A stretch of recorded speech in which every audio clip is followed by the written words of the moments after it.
Terima kasih Tuhan Yesus untuk semua yang Tuhan berikan kepada kami untuk 1 minggu di tahun yang baru ini. Tuhan, hari lepas hari penyertaan-Mu begitu sempurna. Persiapkan hati kami, pendengaran, pikiran, semuanya biar ditaklukkan untuk Tuhan Yesus. Terima kasih Bapak, dalam nama Tuhan Yesus, haleluya, amin. Terima kasih. Maaf saya tadi agak handphonenya tahu-tahu nyala, nggak bisa matiin. Oke,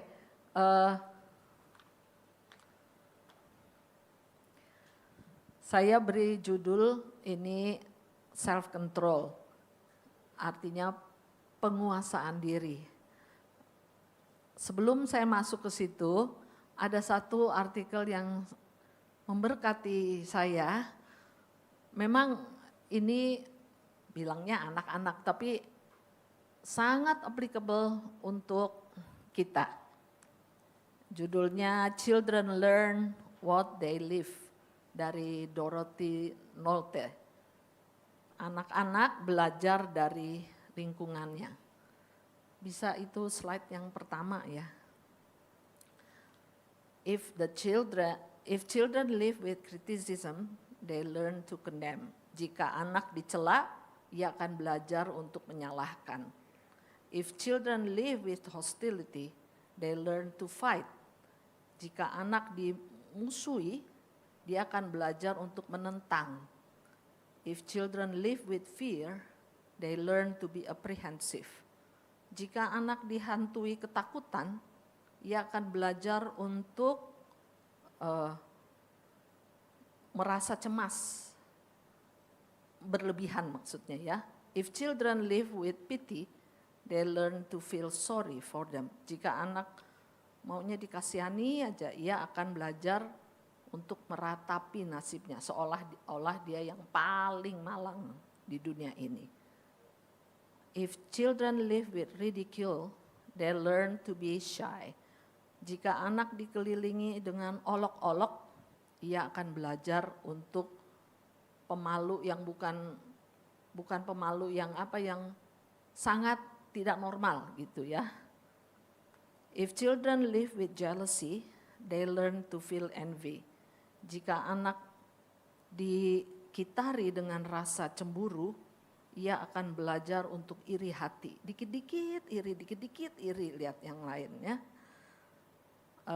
If children live with shame, they learn to feel guilty.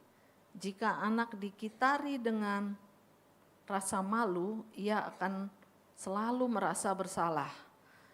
If children live with encouragement, ini yang positif ya, they learn confident. Jika anak diberi dorongan, dia akan belajar untuk percaya diri. If children live with tolerance, they learn patience. Jika anak dimengerti, ia akan belajar menjadi penyabar. If children live with praise, they learn to appreciate. Jika anak dipuji, ia akan belajar untuk menghargai. If children live with fairness, they learn justice. Jika anak diperlakukan tanpa berat sebelah, ia akan belajar tentang keadilan. If children live with security, they learn to have faith.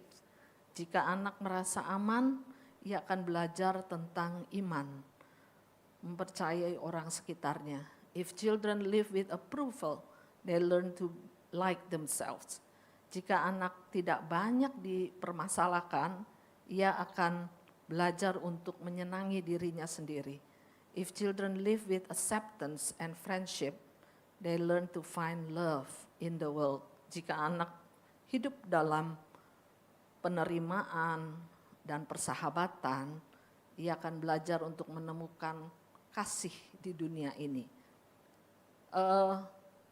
Ada beberapa yang saya bilang ini, tapi kalau kebanyakan, semua nggak boleh kebanyakan ya. Makanya itu self control. Terus dipuji, anak nakal aja dipuji terus. Itu juga gak baik karena dia merasa, oh semua benar. Kalau saya cubit teman saya, saya tetap dulu ya nggak salah gini gitu, berarti benar. Enggak, semua ini kembali ke firman Tuhan. Saya rasa Dorothy ini pasti orang Kristen karena dia juga konselor keluarga ya, dan dia juga penulis. Sangat memberkati dan itu yang kita belajar dari firman Tuhan. Bisa slide yang kedua. Dari Galatia kita belajar ya.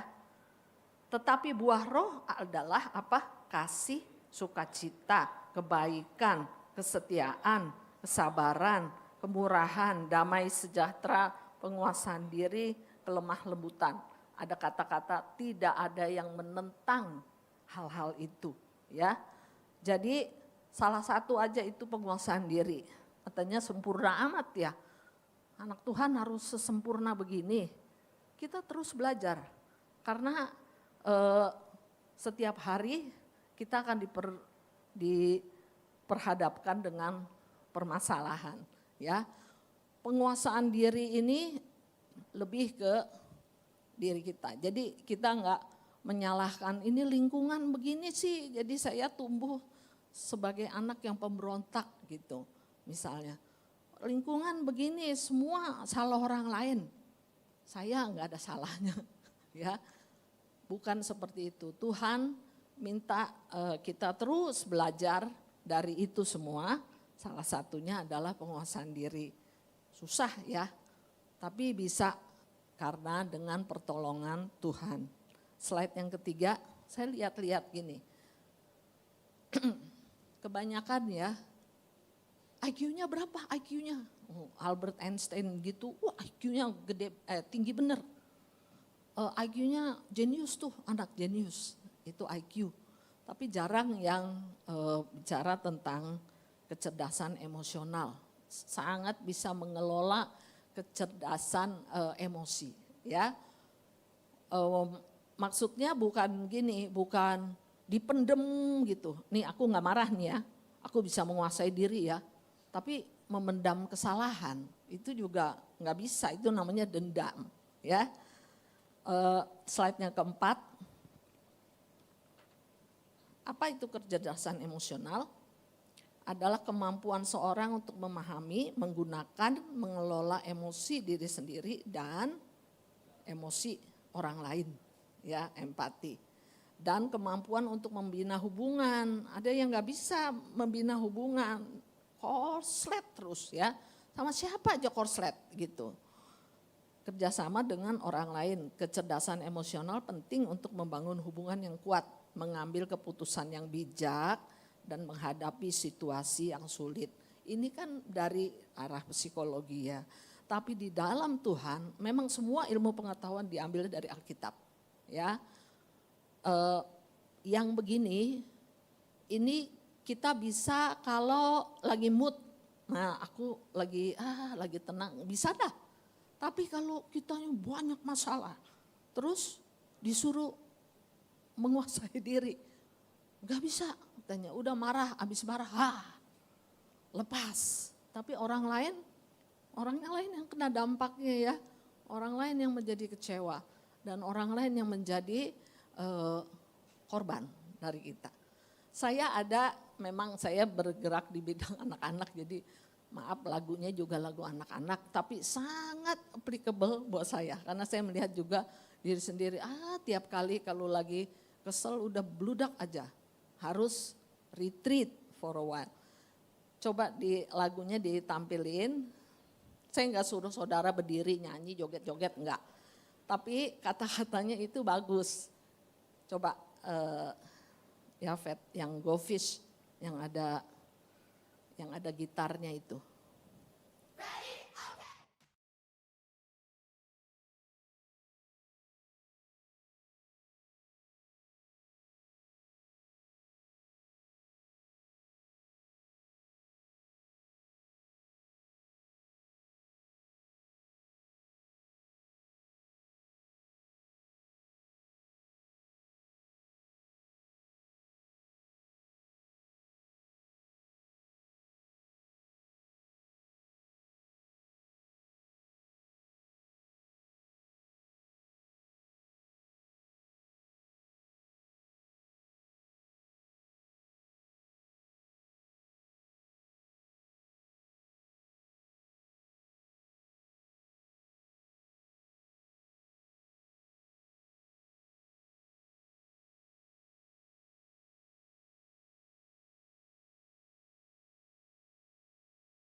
self control, kuasai diri tiap kali, tiap keadaan ya.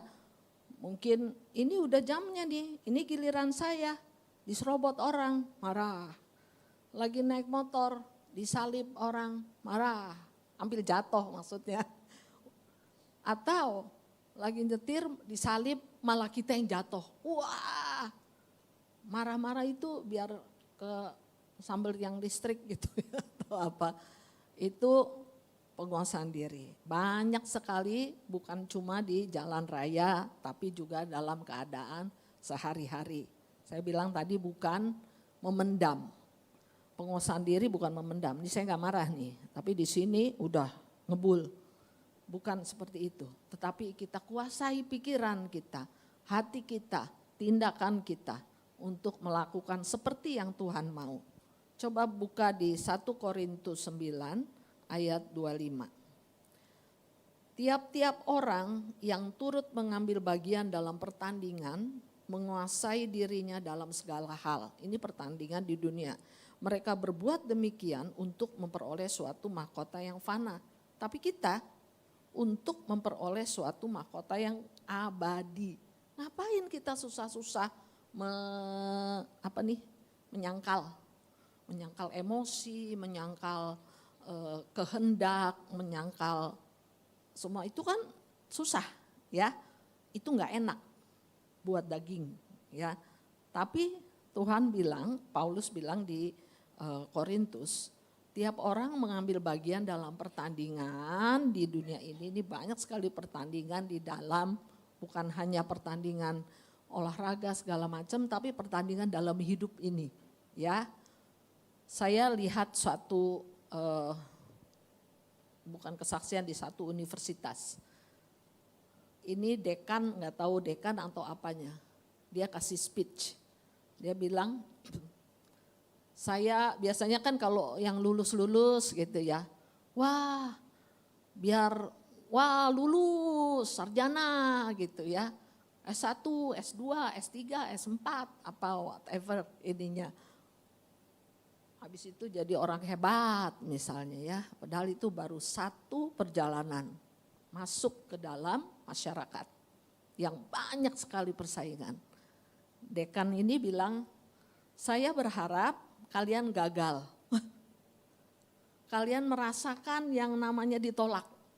Kalian merasakan yang namanya disakiti. Begitu ngomongnya di depan para sarjana. Supaya kalian tahu bahwa ini the real world seperti ini ya. Kita berkompetisi yang fair di dalam Tuhan. Anak-anak Tuhan jangan bilang aku gak kuat seperti tadi ya. I quit. Kerjaannya belum kelar ya, udah ditinggal. Itu bukan penguasaan diri yang baik ya. Stay. Kalau memang Tuhan izinkan kita mengalami di situ, stay di situ, karena Tuhan pasti berperkara di situ, ya. Jadi sama seperti kita dilahirkan nggak bisa milih kan? Ada yang bisa milih? Saya mau lahir di keluarga A, B, C. Saya mau jadi orang keturunan A, B, C. Enggak, itu Tuhan yang nentuin, ya. Lalu pasti ada maksud. Kalau kita dilahirkan di keluarga A, berarti kita harus berbuah di situ. Kita harus memuliakan Tuhan di situ. Ada yang mungkin dari kita semua, ada yang dari keluarga Kristen. Ada juga yang bukan seperti saya, ya, bukan dari keluarga Kristen. Jadi nyari-nyari gitu. Gak ada nasihat, kurang karena orang dulu tuh nggak. Apalagi papa saya agak itu ya, agak totok. Jadi nggak bisa mengungkapkan gembira, emosi yang ini gembira, sayang, apa gitu, affectionate gitu enggak. Begitu aja. Jadi ya saya merasa saya kok tumbuh sendiri ya begini ya. Tapi memang kembali nggak boleh menyalahkan keadaan. Harus untungnya Tuhan memang di situ untuk berperkara. Saya bisa kenal Tuhan, saya bisa belajar tentang begini, belajar untuk tidak menjelekkan yang lain-lain, tidak menghakimi yang lain-lain. Nah, bagaimana supaya kita bisa bertumbuh di dalam buah roh ini, terutama di dalam penguasaan diri. Harus berlatih, sama seperti atlet-atlet dunia aja mereka berlatih ya. Latihannya apa? Yaitu kita dikasih case study. Coba buka dari 1 Timotius 4 ayat 8. Latihan badani terbatas gunanya, tetapi ibadah itu berguna dalam segala hal karena mengandung janji, baik untuk hidup ini maupun hidup yang akan datang. Apa latihannya? Ibadah. Males orangnya dikit misalnya. Males ketemu si ABC. Males enakan tidur siang. Ini saya juga deg-degan. Habis makan siang jam segini di tempat AC ya. Itu selalu sesuatu yang memang harus kita jalani. Saya setiap pagi harus berangkat jam 4:30 pagi, bangun tuh jam 4:30. Kadang mau ngomong aja ya lagi gak enak badan gitu ya. Enggak masa ngada-ngada gitu ya, gak boleh. Karena biarpun saya ngajar anak-anak kecil, mereka itu ini benar, di mana nih si ini gitu. Gurunya tanyain, ntar kenapa telat gitu. Nanya terus ya, sampai ntar dah ngomongnya ntar gitu. Karena bukan hanya dilihat sama mereka, tapi juga dilihat Tuhan. Kita ditempatkan di pekerjaan kita, di lingkungan kita untuk menjadi saksinya Tuhan ya. Jadi setiap hari kita harus memberi contoh. Coba buka di itu latihan pertama, Yakobus 1 ayat 19. Latihan yang kedua apa? Setiap orang hendaklah cepat untuk mendengar, tapi lambat untuk berkata-kata, dan juga lambat untuk marah. Jangan dibalik ya. Jangan dibalik dengernya belakangan, marah dulu, ngomong dulu ya. Latihan jam 8 misalnya. 8:30, wah udah pak dulu. Kenapa? Ban kempes alasan. Ini saya bukannya mengendorse supaya telat, bukan itu. Tapi kita harus cepat untuk dengar, berarti ininya nih diem, ininya, ya karena ininya nggak bersuara, mendengar, tapi lambat untuk berkata-kata, apalagi lambat untuk marah. Itu latihan yang kedua. Ini kalau kita berdoa ya pagi, Tuhan ini pagi-pagi kita akan mulai sesuatu hari ini. Kita berdoa supaya begini-begini menyenangkan hatimu. Biasanya ada aja yang bikin kesel gitu ya. Ada aja, apa aja gitu ya. Ntar ada masalah.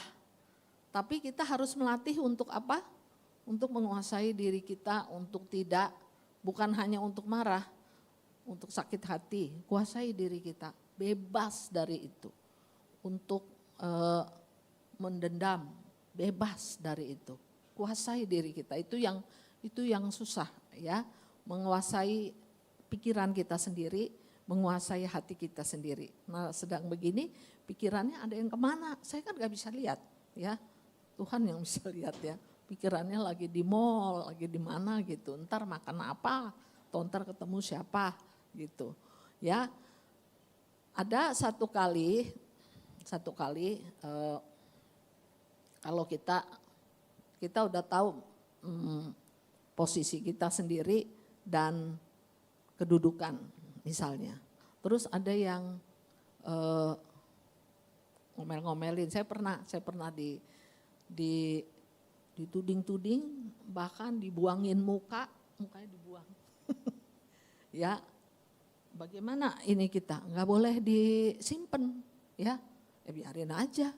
Itu yang rugi dia. Karena sekali lagi, kalau kita nyimpen, yang rugi kita, ya.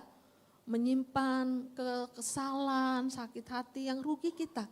Karena itu menggerogoti sel-sel kita juga.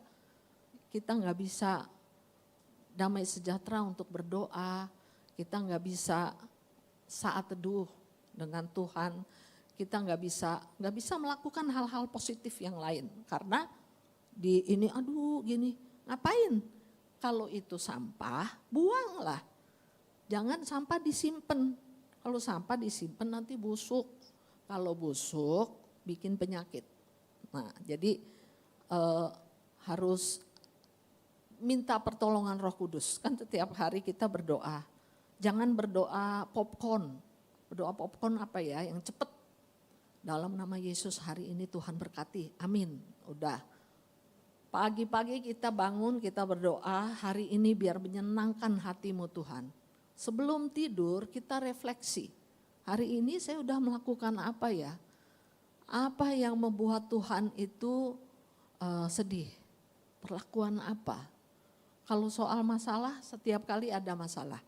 Setiap kali bertubi-tubi ya, tapi kita tetap mengandalkan Tuhan. Coba buka di Lukas 9 ayat 23. Katanya kepada mereka semua, ini Tuhan Yesus ya, karena nyanyi besar. Setiap orang yang mau mengikut aku, ia harus menyangkal dirinya, memikul salibnya setiap hari dan mengikut aku. Ada satu kata yang menggelitik itu, setiap hari. Kenapa enggak seminggu sekali atau sekali-sekali atau itu dihapus? Setiap orang yang mau mengikut aku harus menyangkal diri, pikul salib dan ikut aku. Kalau lagi ingat, bukan tiap hari. Tiap hari pasti ada kejadian-kejadian yang membuat kita gembira, membuat kita macam-macam dengan segala macam emosi. Tapi jangan terjebak di situ. Kita harus menguasai diri kita dengan pertolongan Tuhan. Ya. Itu latihan-latihan yang kita lakukan setiap hari dengan berdoa, beribadah, dan Tuhan masukkan kita di case tadi kehidupan setiap hari. Tapi bukannya kita malah ini ya, cari gara-gara gitu. Oh Tuhan bilang Tuhan mau ini pasti tolong kita, malah nyemplung ke tempat yang kita tahu ini berbahaya. Bukan seperti itu. Tapi dengan hikmat Tuhan, kalau kita diizinkan Tuhan untuk berjalan dalam lembah kekelaman, berarti Tuhan ada rencana. Buka lagi dari Titus 1 ayat 8. Ini ada atasnya sebenarnya ya. Penilik jemaat adalah orang-orang yang seperti begini. Melainkan yang suka memberi tumpangan, suka akan yang baik, bijaksana, adil, saleh, dapat menguasai diri. Dimasukin lagi tuh, dapat menguasai diri. Kan tadi udah banyak tuh ya, bijaksana, adil, saleh. Enggak cukup ya, baik. Ada di situ menguasai diri. Ya, karena itu satu yang memang peperangan tiap hari. Peperangan dengan pikiran, peperangan dengan hati kita, dengan perasaan, dengan apa saja itu tiap hari. Dan jangan membuat kita menjadi give up, ya. Tapi terus di dalam Tuhan kita maju. Kita maju, kita bisa menguasai. Kena sesuatu hal yang membuat kita nggak enak, itu kita nggak meledak. Tapi kita, oh ya berarti saya harus memperbaiki diri. Ya, terutama dengan dikritik ya. Aduh, kalau dikritik saya juga belajar banyak. Dikritik terus misalnya ya. Kuasai diri, jangan jangan mengabaikan, karena itu akan nggak baik buat pertumbuhan iman kita juga ya. Tuhan bilang penguasaan diri itu memang bagian dari buah roh. Ada kebaikan, kemurahan, kelemah lembutan, dan banyak hal. Amsal mengatakan kalau tidak ada penguasaan diri itu seperti Amsal 25 ayat 28, 26 apa 28. Orang yang tidak dapat mengendalikan diri adalah seperti kota yang roboh temboknya. Kalau udah roboh temboknya bagaimana? Masa atapnya bisa berdiri? Oh, enggak ada temboknya. Atapnya juga runtuh. Jadi segalanya runtuh karena itu tiang-tiang untuk penyangga. Penyangga hidup kita setiap kali. Kuasai diri kita, kuasai hati, pikiran, dan jalan hidup kita. Orang yang sabar melebihi seorang pahlawan. Orang yang menguasai dirinya melebihi orang yang merebut kota. Jadi ini dalam peperangan ya, karena di sini Salomo yang menulis. Setiap hari kita terus belajar, kita latih. Kita latih jangan menyerah dengan apa yang kita mau. Jangan menyerah dengan udah kalau aku disalahin terus, aku stop dah. Nggak pakai tuh. Kalau nggak ada saya coba lihat bisa jalan nggak? Jangan gitu ya. Kita harus oh ya saya perbaiki lagi. Kalau kita ditegur, kalau kita dinasehati berarti ada yang nggak beres di kita. Yang harus kita benahi. Ya, jadi saya simple aja, saya bilang sama Pak Robert, jangan sering-sering saya deg-degan. Gitu. Nyiapinnya lama, diem, ntar nulis, udah jangan dah, hapus, diem lagi. Lama sekali juga berdoa, Tuhan ini saya bukan berarti saya ngomong terus saya udah bisa. Nah ya masih sering bolong, tapi terus belajar di dalam Tuhan. Lagi satu lagu ya, saya seneng lagu-lagu yang emang anak-anak tapinya bagus ya, terakhir Yofet.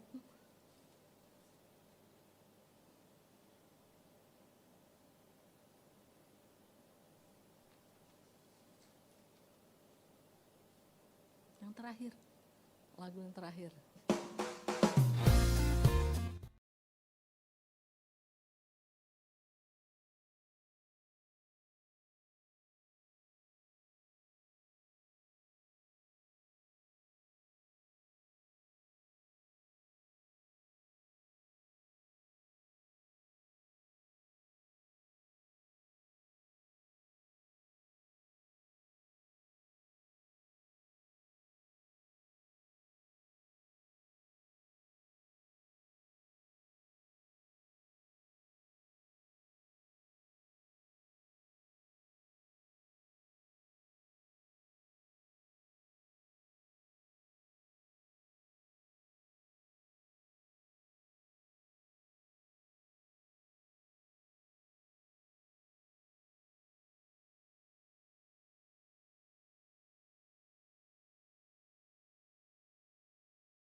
tiap hari kita terus mengandalkan Tuhan untuk